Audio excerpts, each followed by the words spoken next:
Someone's coming over. Maybe guests. Yeah, maybe your kid's teacher. Maybe just one person you respect. And suddenly you're standing in the middle of your house. It's frozen. Not because you don't see the mess, but because your brain just shut the lights off.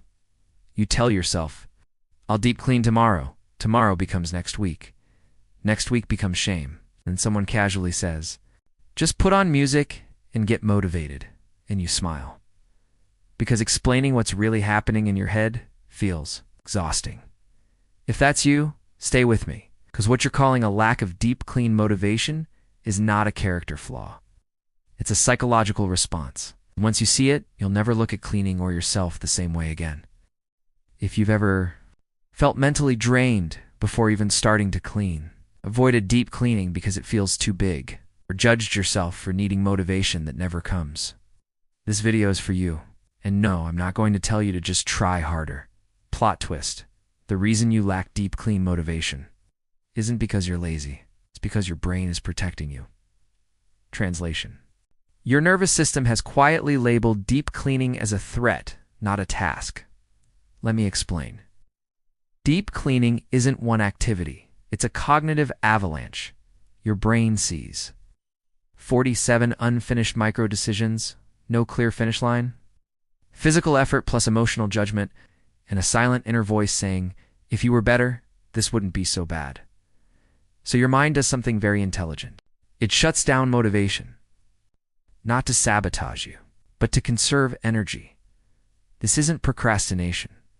This is executive overload, and most advice completely misses this. The old world tells you, if you don't feel motivated, something's wrong with you. It worships discipline, hustle, just push through. But here's the thing. Deep cleaning doesn't respond to hustle, because hustle assumes a clear reward loop. Deep cleaning gives you temporary relief, then resets itself in 24 hours with zero applause. Your brain notices that.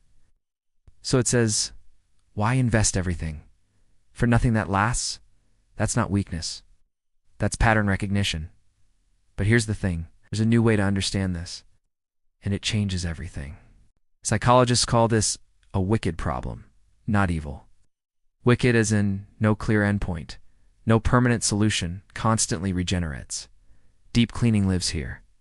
So when you demand motivation from your brain, you're asking it to sprint on a treadmill that never stops. Of course it resists. Of course you feel stuck. Let me give you a mental model. I call it the cleaning energy pyramid. Picture 3 layers. Layer 1, visibility, the bottom layer. This is where most people get trapped. You see everything at once? Mess becomes meaning. I'm behind. This should be better. Why can't I keep up?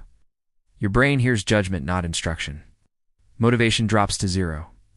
Layer 2, containment. This is where motivation starts to breathe. Instead of deep clean the house, you create containment zones. 1 drawer, 1 surface, 1 corner. No improvement, no perfection, just containment. Your brain relaxes because the threat shrinks. Layer 3, strategic stability, the top. This is the secret. You stop trying to deep clean often. You deep clean rarely and intentionally.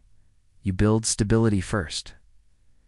Clear paths, fewer objects, less visual noise. Motivation returns after safety is restored, not before. Translation, you don't need more motivation. You need fewer demands. Here's something nobody tells you. The most motivated people quit deep cleaning more than you do. They quit cleaning rooms no one uses, keeping items just in case, trying to reset the entire house. This is called strategic quitting, and it's not giving up. It's choosing where your energy actually matters. Here's what I want you to try. Not today, not perfectly, just honestly. Step 1, stop calling it deep cleaning. Your brain hears danger. Call it resetting one zone. Step 2, set a non-negotiable stop time. 20 minutes, even if it's unfinished. Your brain needs an exit. Step 3, leave something undone on purpose. Yes, on purpose. This trains your nervous system that stopping is safe. Motivation grows where safety exists. I'm not going to pretend this path is easy. Living in a world that demands constant upkeep while offering 0 recovery time. It's unnatural. If you struggle with deep clean motivation, It means you're perceptive, not broken. Your brain refuses to perform for systems that don't respect energy. And honestly, that might be your greatest strength. So no, you're not lazy, you're not failing, and you don't need fixing. You need a strategy that works with your psychology. Welcome to a future where motivation isn't forced, it's designed.